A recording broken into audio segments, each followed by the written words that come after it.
బడ్జెట్పై బడ్జెట్పై ప్రధాని కీలక ప్రకటన అయితే విడుదల చేశారు.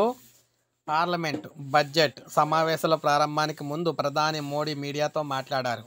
మహాలక్ష్మి మనకు సిద్ధి బుద్ధి ప్రసాదిస్తుంది. పేదలు సామాన్యులపై మహాలక్ష్మి కృప ఎప్పటికీ కూడా ఉండాలి.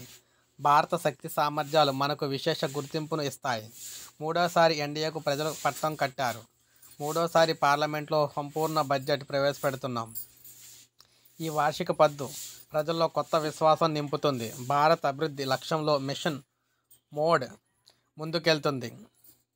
ఇన్నోవేషన్, ఇన్క్లూజన్, ఇన్వెస్ట్మెంట్ లక్ష్యంతో దూసుకువెళ్తుంది. కొత్త విధానాలపైనే ఆర్థిక ప్రగతి ఆధారపడి ఉంటుంది. పార్లమెంట్లో చారిత్రాత్మక బిల్లు ప్రవేశపెడుతున్నాం.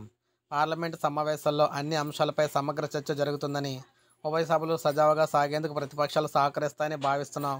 ఈ బడ్జెట్ సమావేశంలో భాగంగా 2024-25కు సంబంధించి ఆర్థిక సర్వేను కేంద్ర ఆర్థిక మంత్రి నిర్మలా సీతారామన్ సభలో ప్రవేశపెడతారు. కేంద్ర బడ్జెట్ను ఆమె సభకు సమర్పిస్తారు. బడ్జెట్ సమావేశాలు 2 విడతలుగా మనకి ఏప్రిల్ 4 వరకు కూడా జరుగుతాయి. తొలి విడత ఫిబ్రవరి 13వ తేదీ వరకు, రెండో విడత మార్చి 10వ నుంచి ఏప్రిల్ 4 వరకు కూడా జరుగుతాయని చెప్పారు. నిర్మలా సీతారామన్ బడ్జెట్ను ప్రవేశపెట్టడం వరుసగా ఇది 8వసారి కావడం విశేషం. సో ఈ విధంగా బడ్జెట్ అనేది అటు సామాన్యులకు, పేదలకు, దేశ అభివృద్ధికి, అదేవిధంగా ఇన్నోవేషన్కి సంబంధించి అనేక అంశాలపై ఆధారపడి అయితే ఉంటుందని చెప్పేసి ఈయన అయితే చెప్పడం జరిగింది. సో దీన్ని బట్టి మనకు క్లియర్గా తెలుస్తుంది. సామాన్యులకు అనేది యాడ్ చేశారంటే ఖచ్చితంగా ఆదాయ పన్ను పరిమితి అయితే పెంచబోతున్నారన్నమాట. ఆదాయ పన్నుకు సంబంధించి, ఇన్కమ్ ట్యాక్స్కి సంబంధించి.